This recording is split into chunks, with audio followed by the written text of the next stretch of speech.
ஏற்கனவே இருக்கிற வெர்ஷனே ரொம்ப கொடுமையானதாக இருக்குது. இதில் இன்னும் 2.2 அடுத்த வருஷம்னா அதிபயங்கரமாக இருக்கும். ஏன்னா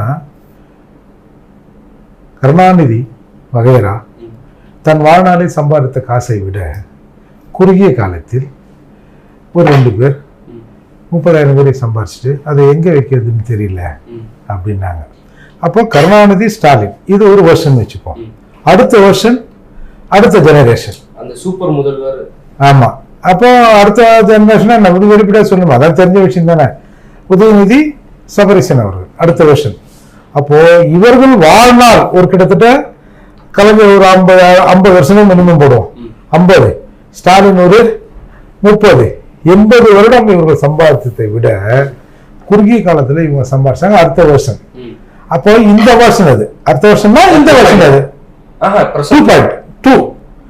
அப்ப அதுக்கு அடுத்து 2.1 எப்படி இருக்கும்? ரொம்ப கொடூரமானதா இருக்கும்ல. ஆனா அது நடப்பதுக்கான வாய்ப்பு இல்லை. சொல்லுவாரு. இப்போ தமிழ்நாடு ஒரு 75 ஆண்டு கால சுதந்திர ஆட்சியில் 5.5 லட்சம் கோடி கடன் வாங்கியிருந்தாங்க. இப்போ திமுக திராவிட மாடல் ஆட்சியில் 4 வருடத்துல 4.5 கோடி கடனை ஏற்றிருக்காங்க. 2. இதே எப்படின்னா 2.2 அடுத்த வருஷம் எப்படி இருக்கும்? ரொம்ப கொடூரமா இருக்கும்ல.